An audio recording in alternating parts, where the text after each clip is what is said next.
చిన్న చిన్న నేరాలకి కూడా పెద్ద పెద్ద శిక్షలు వేస్తున్నటువంటి రోజుల్లో లేదా ఏళ్ల తరబడి జైళ్లలో మొగ్గుతున్న రోజుల్లో వేగంగా శిక్ష, అది కూడా సామాజిక సేవా శిక్ష అన్న కేంద్ర ప్రభుత్వం ప్రతిపాదనని ఇప్పుడు రాష్ట్ర ప్రభుత్వం ఆమోదించింది.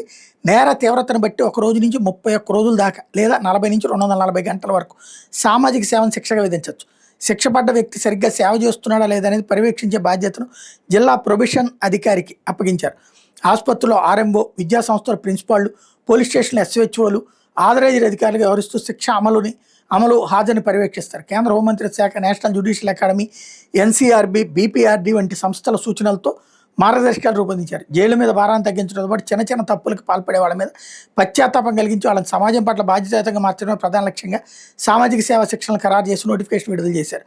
ప్రభుత్వ ఆసుపత్రి, డిస్పెన్సరీల్లో వార్డులు, పరిసరాల శుభ్రత, నిర్వహణ, క్యాజువాలిటీ, ఓపీ నిర్వహణ, రోగుల తరలింపులో సాయం, ఆర్ఎంఓ సూచించే ఇతర విధులు, గ్రంథాలయాలు, లీగల్ ఎయిడ్ క్లినిక్ల్లో స్టడీ ఏరియా, స్టాక్ ఏరియా నిర్వహణ, పరిసరాల శుభ్రత, పుస్తకాలు అమర్చడం, క్లరికల్ సాయం, బైండింగ్, విద్యా సంస్థల తరగతి గదులను శుభ్రపరచడం, మున్సిపల్ సిబ్బందితో కలిసి పరిసరాలు శుభ్రం చేయడం, రోడ్డు పక్కన పిచ్చి మొక్కలు తొలగించడం, పోలీస్ స్టేషన్లు, ప్రభుత్వ భవనాల శుభ్రత, ట్రాఫిక్ విధులు, వృద్ధాశ్రమాల శుభ్రత, అటవీ ప్రాంతాల్లో మొక్కలు నాటడం, నీళ్లు పోయడం, కలుపు మొక్కలు తొలగించడం, జంతు ప్రదర్శనశాలలో సేవలు అందించడమే కాకుండా కేసు పరిస్థితులను బట్టి న్యాయస్థానం సముచితంగా భావించే ఇతర సామాజిక సేవలను కూడా శిక్షలుగా విధించవచ్చు అని చెప్పారు.